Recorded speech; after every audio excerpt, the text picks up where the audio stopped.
Hi, this is Diane Lovetobake on YouTube. And what we're going to make are Italian sub rolls, or some people call them submarine rolls, or hoagie rolls. You know, this recipe is quite versatile. You can make dinner rolls out of it. You can also make the greatest tasting pizza dough to make pizza. So it has a lot of uses. And I think you're going to enjoy this recipe if you give it a try. Now, I'm going to tell you right off the bat, the recipe will not be below the video, and I'm sorry about that.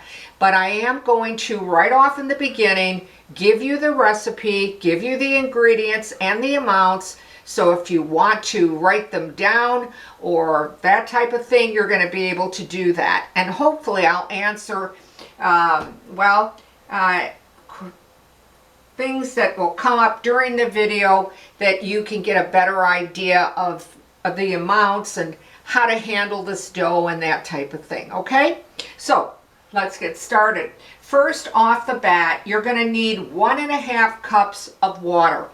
And I like to actually heat my water in the microwave because I think it's faster. But you want at least 110 degrees Fahrenheit on your water. Also, put 1/4 cup of olive oil. Again, you decide what type of olive oil you want, or if you don't like olive oil or you don't have olive oil, then go ahead and use whatever type of oil that you prefer.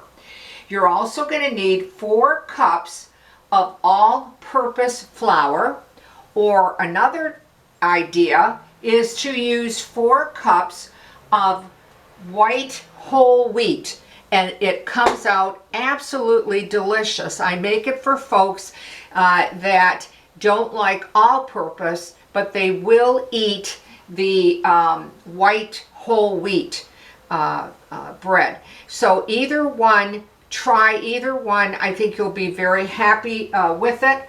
Today though, I did use all-purpose flour, and it bears repeating. That's 4 cups. Now you're going to need 2 teaspoons of salt and 1 tablespoon of active dry yeast. I know a lot of times questions come up, you know, did she say that right? Yes, 1 tablespoon. Now, I made the dough in my bread maker or bread machine, whatever you want to call it. I find it's easier, quicker for me than kneading the dough, and I get consistent results. If you don't have a bread machine or a bread maker, you can make this by hand.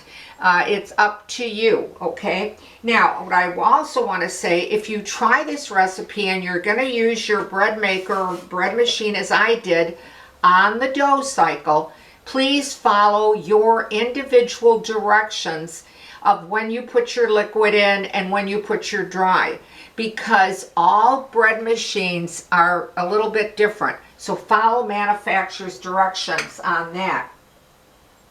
Okay, what I want to show you is that this has just come out of the bread machine, and on the dough cycle, and I cut it into 2 pieces, equal pieces, okay?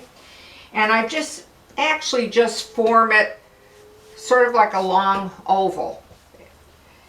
And now this dough is a bit sticky when it comes out of your little container here, but it's not bad. Once you put a little bit of flour, it's going to work beautiful for you. Now, there are many different ways in shaping the dough, but again, I'm just a home cook. I am not a chef. So you folks that write your letters, you know, I appreciate your comments. But again, I'm just a home cook. I don't like to use a lot of flour because I think it toughens the crumb. And then I just roll it over again. See that my seams are coming together all the way down and at the ends. And then I just give it a good roll like that. Okay? I have a pan that I heavily greased. Use your parchment paper if you prefer. And I'm just going to lay that down there and just kind of shape it a little bit. You want them to have uniformity, but I hate when they're too perfect. I want them to look like I made them, that they're homemade. I really do. So put that down. Now the next one, same thing. You can kind of see they're a little bit sticky, so just put a little bit of flour.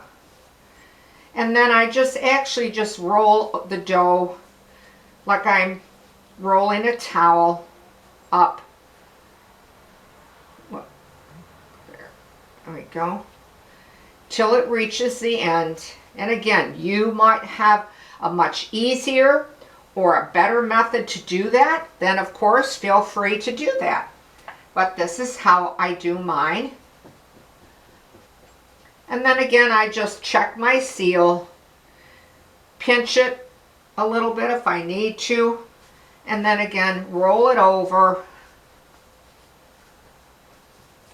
and shape it to what I want it to be.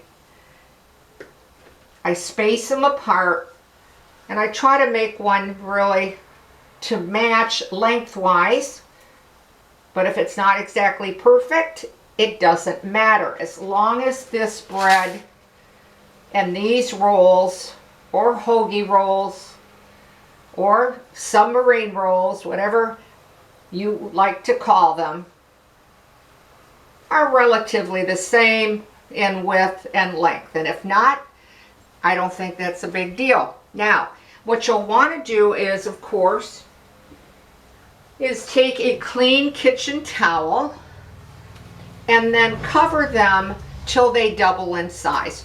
Put them in a warm part of your kitchen away from draft, and they might come up and double in a half hour, maybe 45 minutes or an hour, depending on the temperature of your kitchen. But you don't want to bake them till they double. Now, once if they do double in size, you can go ahead and use an egg wash over them. You can use egg white wash, and then you can actually garnish them with sesame seed or poppy seeds or whatever type of seed that you prefer, that kind of thing. So I'm going to just kind of clean my board here for a second, my countertop, to get this out of the way. And I'm going to rinse my hands. I'm not going to take the time to show you to put an egg wash on or an egg white wash, because I think that's pretty simplistic. But this is how they turn out. They have a nice length and size and width. This to me makes a perfect size for a submarine sandwich, a hoagie, that type of thing. And you can see the back. And again, when you're baking them, you'll want to bake them at 400 degrees, and they can take up anywhere from 15 to 20 minutes. I start to check mine at around 12 to 13 minutes, because you know our oven's set up so differently.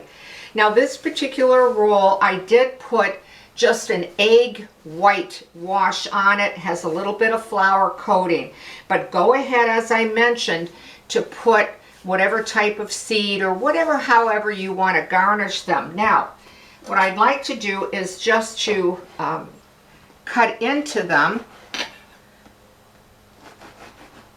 These are also nice, just to their perfect size, that you can dip them in your olive oil or that type of thing. Great for parties. Just put some thin slices, and you can use them for hors d'oeuvres. That kind of thing. Now, as far as the bottom, it will have a medium crisp hard bottom. The top itself, okay, will have a firm texture on the outside, okay. Also remember, just to remind, to tap the bottom when you're baking to see that you hear that hollow sound, that you know that they're baked properly, okay? Now, as far as the crumb itself and the density of it, I'm going to take just a knife and kind of flake it away. They're not real dense rolls, but they're not, very, I don't know how to explain it. They're about medium texture. That's the best way to put it when you bite into it. Now, you will have a great chew on the crust, top and bottom. But when you get to the inside, that will be moist. It's about medium crumb, I would say. They are absolutely delicious for dipping, for sandwiches, for hors d'oeuvres, whatever you want to use them for. And again, really great for using it for dough to make your homemade pizza with. It's a nice recipe. It's a relatively easy one. And again, I'm just going to kind of squeeze that you can see. It's medium light in texture. It's a great tasting roll. It really is. Now, if you try this recipe and you like it, well, please write to me. I'd love to hear from you. Or if you have a question, I'll do my very best to answer you in a timely fashion. Now, also, please, to remind everyone, I only put my videos on YouTube.